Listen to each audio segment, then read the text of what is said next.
Student loan borrowers might find some relief under the new Biden administration's income-driven repayment plan. Launched this week, the SAVE plan, which stands for Saving on a Valuable Education, could benefit borrowers with the potential for lower or no monthly payments.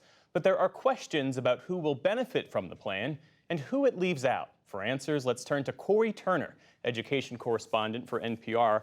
Corey, it's always great to speak with you. So what's different about this plan and what should borrowers know about it? Yeah, I mean, as you said, it's an income-based repayment plan, which we've had some version of for roughly the last 30 years. This is by far more generous than any plan we've ever seen before. And it's not because of one change or two changes the Biden administration is making. It's a handful of changes. So monthly payments are going to be slashed. For undergrad borrowers, ultimately, they'll be cut roughly in half. We'll also see roughly a million more borrowers, low-income borrowers, qualify for a $0 monthly payment. So those are a couple big changes. There's another big one that borrowers are going to feel, which is for folks making those low payments or even a $0 monthly payment. In the past, on previous plans, interest kept accumulating.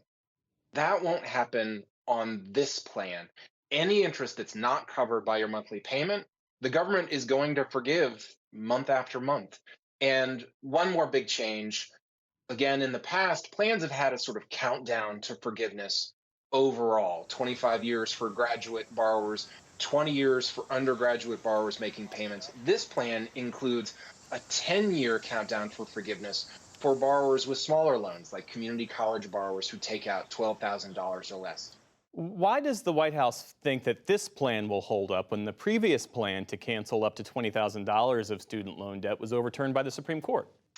Well, it it is interesting. I've heard from lots of folks, well, this must be a replacement for this plan. This is Plan B. Interestingly, President Biden actually announced this income-driven repayment plan on the same day at the same news conference that he announced the other plan that the court has since struck down. I think, Jeff, to answer your question, the legality of this income-driven repayment plan is just clearer than what the Biden administration proposed with its previous sort of outright student loan forgiveness plan. This authority, the education secretary's authority to create an income based repayment plan, was delegated to the secretary by an act of Congress back in the early 90s. And the language in the law is fairly clear. Now, obviously, there are lots of folks, Republicans especially, who are really not happy about this plan, and they say it is too generous.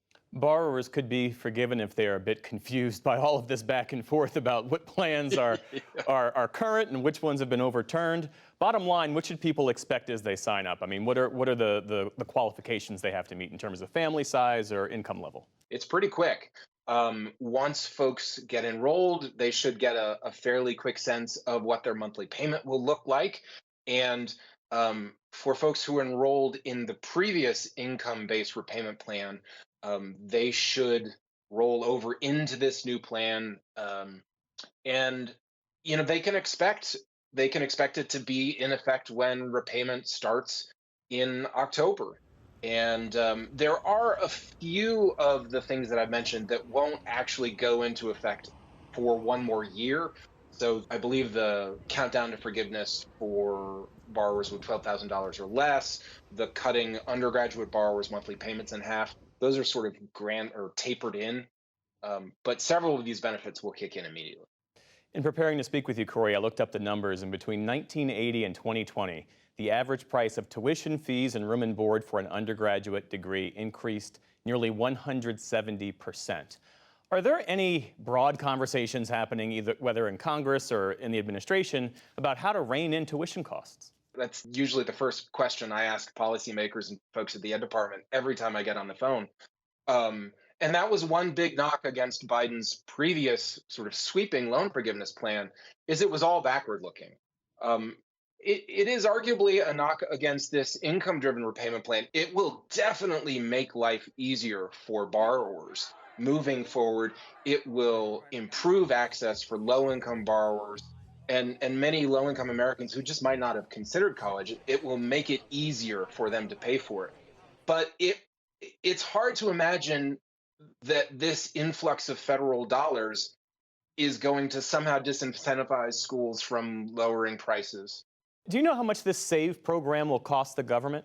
I will say the most recent estimate that I saw actually pegged the cost at potentially equal to or even more than the $400 billion price tag of the outright loan forgiveness program that the Supreme Court struck down earlier this summer.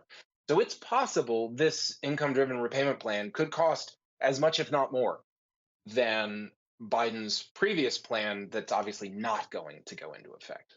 Corey Turner, thanks so much for your reporting and your analysis. Always good to talk with you. As always, Jeff, my pleasure.